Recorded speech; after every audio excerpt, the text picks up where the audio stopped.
Opereeshiniin qindaadhaan humni badii barbadaa jira jechuun Koomishinar Araarsaa Mardaasaa himan. Caffeen Oromiyaa tarkaanfii hojiirraa gaggeessuu abbootii seeraa 18 mirkaneesse. Ameerikaan Iraan irratti haleellaa cimaa raawwatte jechuun Doonaald Tiraamp himan.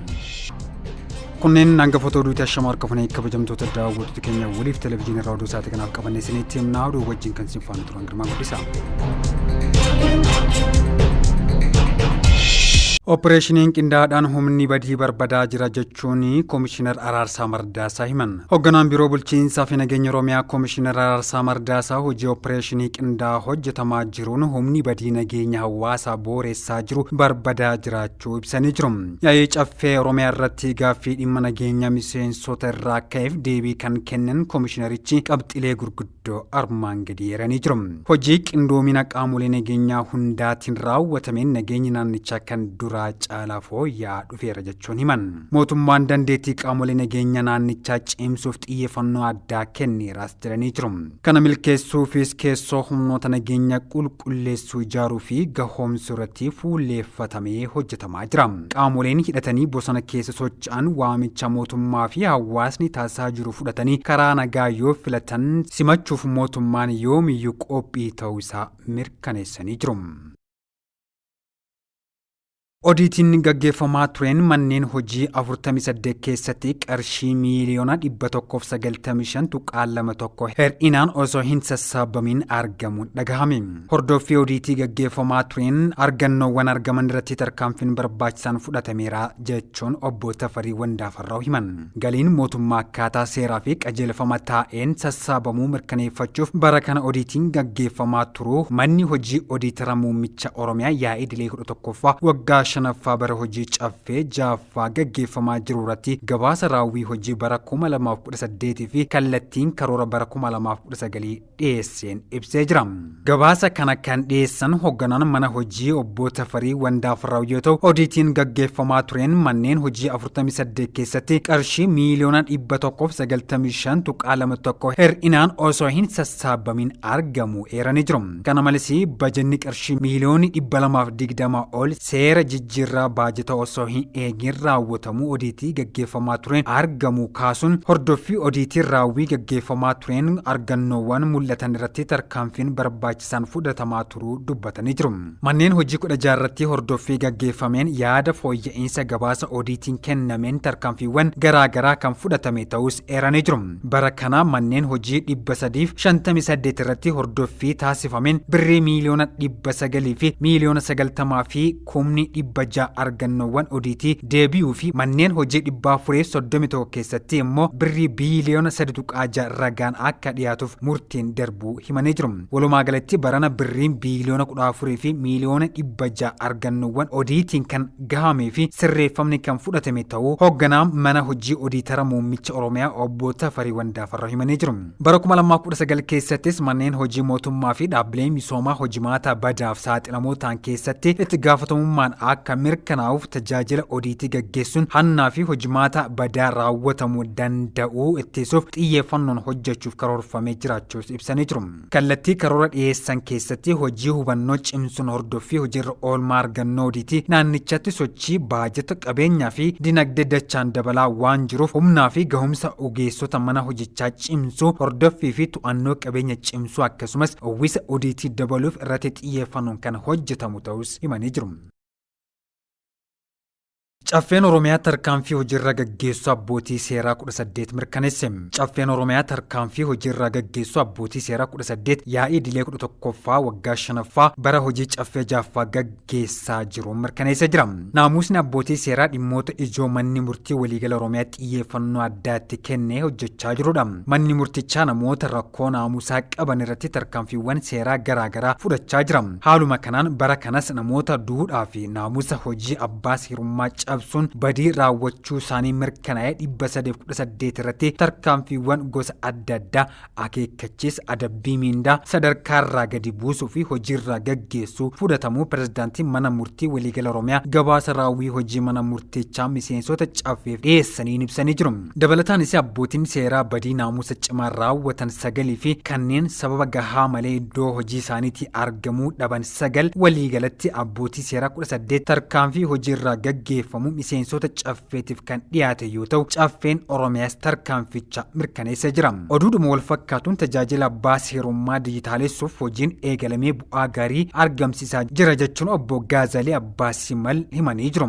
Naannoo Oromiyaatti kenna tajaajila abbaa seerummaa dijitaalessuuf hojiin eegalamee bu'aa gaarii argamsiisaa jiraachuu pirezidaantiin mana murtii waliigala Oromiyaa obbo Gaazalee Abbaasimal himanii jiru. Yaa'ii dilee 11ffaa waggaa 5ffaa bara hojii caffee Jaaffaratti gabaasa raawwii hojii mana murtii waliigala Oromiyaa kan obbo Gaazalee Abbaasimal manni murtichaa tajaajila abbaa seerummaa haqa qabeessaa fi dhaqqabamaa hawaasaaf kennuuf hojii hojjetamaa tureen bu'aawwan jajjabeessan argamu ibsaniiru. Manni murtichaa riiformii garaagaraa taasisaa tureen dandeettiin raawwachiistummaa manneen murtii dabaluun harkifannaa malee yeroo ka'ame keessatti galmeen ilaalamuuf furmaata akka argatan taasifamaa jiraachuu himanii jiru. Keessattuu tajaajila seerummaa teekinooloojii deeggaruun tajaajila dhagahaa halaalaan diriireen abbootiin dhimmoota fageenyarraa dhimma isaanii akka dhaggeeffatan taasifameen dhamaatii fi baasiin abbootii dhimmarra akka hambise dubbatanii jiru. Manni murtichaa rakkoo ragaa sobaa mudatu hambisuuf xiyyeeffannaa kennamu hojjetamaa jiruun ragaa sobaa haga tokko hirrachaa dhufu dubbachuun abbootiin seeraa rakkoo naamusa qaban irratti tarkaanfii fudhatamaa jiraachuu ibsanii jiru. Piroojeektii kenna tajaajila abbaa seerummaa gara waraqaa maleessaatti ceesisuuf hojiin moosaajii OICCM fi sagalee dhaddacha waraabame gara barreeffamaatti jijjiiruu guutumatti hojiitti galchuuf kan hojjetamu ta'uu kallattii karoora bara 2019 caffeef dhiyeessaniin eeranii jiru.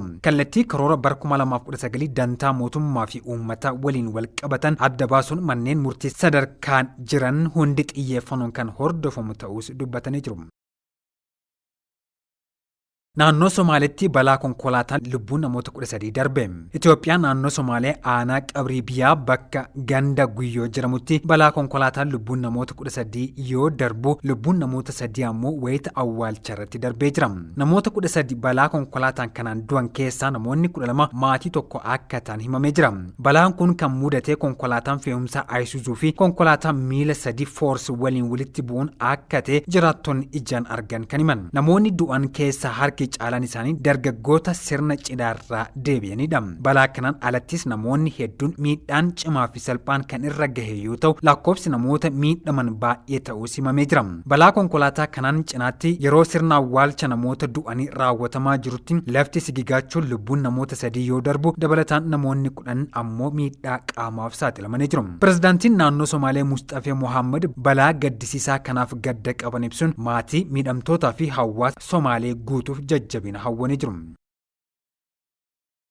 Yuukireen humna hin eeggamneen Raashaa haleelaa jirti jechuun miidiyaaleen gabaasan. Rukuttaan jidduu kana Yuukireen Raashaa rukutaa jirtu kan duraan barame irra adda kan ta'e qofa osoo hin taane Yuukireen humnaa fi murteewwan kanneen akkamiin irra geesse kan jedhu gaaffiis kaasaa jira. Yuukireen tarsiimoo waraana jijjiiruun haleellaa ulfaataa fi fageenya dheeraa geessisan baay'inaan Raashaan irratti raawwachaa jirti. Tooftaa fi tarsiimoo tarkaanfii ishee kana irraa kaayyoon ishee inni guddaan waraana qofa osoo hin taane humna waraanaa fi dinagdee Raashaa gadi fageenyaan miidhu akka ta'e hubatama. Yuukireen yeroo kamiyyuu caala dandeettii fi guddina humna diroonii ishee guddisaa jirti. Yuukireen yeroo ammaa diroonii baay'ee oomishuun bakkeewwan waraana kuusa boba'aa fi bu'uuraalee akkasumas buufata waraana Raashaa irratti haleellaa raawwachaa jirti. Yeroo ammaa caalatti haleellaa irratti xiyyeeffachuun qofa osoo hin taane dhaabbilee isheen irratti xiyyeeffachuun rukuttaa ulfaataa raawwattus yoo ilaalle dandeettiin Raashaa keessuma dandeettii humna waraana ishee laaffisuu irratti akka xiyyeeffate akeeka.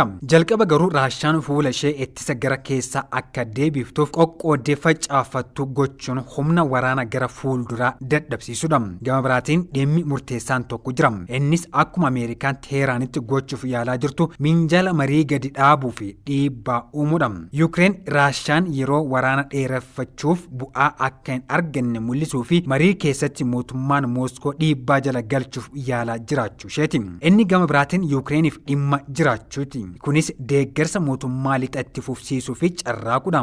Warri lixa Raashaan naaffattee arguu waan barbaadaniif caalatti deeggarsa bu'aa qabeessa ta'e kan waraanaa fi diinagdee dabalatan akka isaan irraa argattu ishee gargaara. Tooftaan waraanni yeroo amma lafarratti qofa osoo hin taane diroonii odeeffannoo basaasaa fi haleellaa fageenya dheeraa irratti hundaa'edha. Kanaaf haleellaan Yuukireen jidduu kan Raashaa irratti raawwattu tarsiimoo haaraa waraana babal'atee fi waggoottaniif itti fufee kana keessatti mala Raashaa dadhabsiisuuf fudhatame keessaa isa guddaa akka ta'e miidiyaaleen kan gabaasan. Ameerikaan Iraan irratti haleellaa cimaa raawwatte jechuun pirezidaantiin Ameerikaa Doonaald Tiraamp himan. Pirezidaantiin Ameerikaa Doonaald Tiraamp Ameerikaan kaleessa galgala Iraan irratti haleellaa cimaa raawwachuu ishee dubbatan. Tarkaanfiin Iraan irratti fudhatamee loltoota Ameerikaa 3 haleellaa Iraaniin ajjeefamaniif deebii kennuuf ta'uun ibsamee jira. Haleellaan Iraan irratti fudhatamuu cimee akka itti fufuu fi pirezidaantiin Ameerikaa Doonaald Tiraamp ajaja dabarsuu isaanis miidiyaaleen gabaasanii jiru. Akka pirezidaantiin Ameerikaa Doonaald Tiraamp jedhanitti haleellaan Iraan Yordaanositti raawwatteen loltoonni Ameerikaa 2 haleellaa Iraaqitti raawwatameen ammoo loltuun tokko ajjeefamanii jiru. Haleellaa Ameerikaan guyyaa har'aa Iraan irratti raawwatteenis iddoowwan hedduutti dhohiinsa kan dhagahame yoo ta'u sababa kanaan hojiileen cufamuu fi hojjettoonni hojii akka hin seenne dhorkamuu BBC'n gabaasee jira. Ameerikaan haleellaa Iraan dooniiwwan karaa hulaa Hormuz darban irratti raawwattu dhaabsiisuuf buufataalee waraanaa fi dhaabbilee miidiyaalee irratti qiyyaafachuun haleellaa jirti. Haleellaan raawwatamaa jiru ilaalchisee miidiyaan Iraan Tasniim akka gabaasetti Tabriz, Chabahar, Konarhak, Bandar Mashihayr fi Bandar Limaam dabalatee magaalota Iraan garaagaraa irratti haleellaan raawwatamee jira. Hanga haleellaan Ameerikaa hin dhaabbannetti boba'aan karaa hulaa Hormuz darbuu akka hin dandeenye eegduun warraaqsa Iraan akeekkachiisee jira. Egaa kabajamtoota daawwattoota keenyaa waliif televezyiinii irraa oduu isaatii kanaaf qabanne asumatti goolumneeti jirraa waan faana turtaniif horaa bulaa deebana.